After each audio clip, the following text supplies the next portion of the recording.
అమెరికాలో matching grant వ్యవహారం పెద్ద దుమారమే రేపింది. ఇందులో పెద్ద స్కామే ఉన్నట్లు ఫెడరల్ నేషనల్ మార్టిగేజ్ అసోసియేషన్ గుర్తించింది. ఏకంగా 700 మంది ఉద్యోగులను తొలగించింది. వీరిలో తెలుగు వాళ్లే 200 మంది ఉన్నారని సమాచారం. ఇలా తొలగించిన ఉద్యోగుల్లో ఎక్కువ మంది వర్జీనియా, డాలస్ ప్రాంతాల్లో ఉన్నారని తెలుస్తోంది. అసలు ఏంటి మ్యాచింగ్ గ్రాంట్ అంటే? ఒక ఉద్యోగి ఒక స్వచ్ఛంద సంస్థకు విరాళం ఇస్తే అతడు పనిచేసే కంపెనీ కూడా దానికి రెండింతలు లేదా మూడింతలు ఆ కంపెనీ నిబంధనల ప్రకారం విరాళంగా ఇస్తుంది.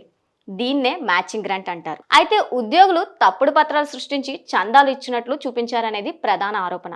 ఇలా అమెరికాలోని తెలుగు సంఘాలు తానా ఆటా సంస్థలకు భారీగా బోగస్ డబ్బులు మళ్ళాయని చెప్పి ఆరోపణలు రావడంతో దీనిపై ఎఫ్బిఐ దర్యాప్తు చేసింది. ఈ మ్యాచింగ్ గ్రాంట్ స్కామ్ గత ఏడాది వెలుగులోకి వచ్చింది. కంపెనీని మోసం చేసేందుకు కొందరు ఉద్యోగులు కొన్ని తెలుగు సంస్థలతో కుమ్మక్కయ్యారనేది ఇక్కడ కీలక ఆరోపణ. అంటే ఉద్యోగి పేరు మీద విరాళం జమ అయ్యేలా చేయటంతో ఆయా సంస్థలు ఇది నిజమైన విరాళమే అని నమ్మకంతో మ్యాచింగ్ గ్రాంట్కు మంజూరు చేశాయి. చివరకు ఆ డబ్బు నిజమైన సేవా కార్యక్రమాలకు కాకుండా దారి మళ్ళాయి. ఈ స్కామ్లో ఉద్యోగం కోల్పోయిన వారిలో ఒకరు తానాలో ప్రాంతీయ వైస్ ప్రెసిడెంట్గా బాధ్యతలు నిర్వహిస్తున్నారని తెలుస్తోంది. మరొకరు ఆటా మాజీ అధ్యక్షుడు భార్య అని కూడా చెప్తున్నారు. ఈ కేసులో వివరణ ఇవ్వాలని north district of Carolina court గత డిసెంబర్లో తానాకు సమన్లు జారీ చేసింది.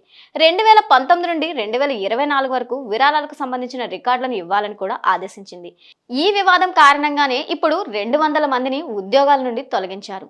మ్యాచింగ్ గ్రాంట్లు దుర్వినియోగం ఆరోపణల కారణంగానే యాపిల్ గత ఏడాది 100 మంది ఉద్యోగులను తొలగించింది. చేజ్ బ్యాంక్, బోఫా, వెల్స్ ఫార్గో వంటి బ్యాంకింగ్ సంస్థల నుండి కూడా తెలుగు వారు కొందరిని తొలగించారని సమాచారం.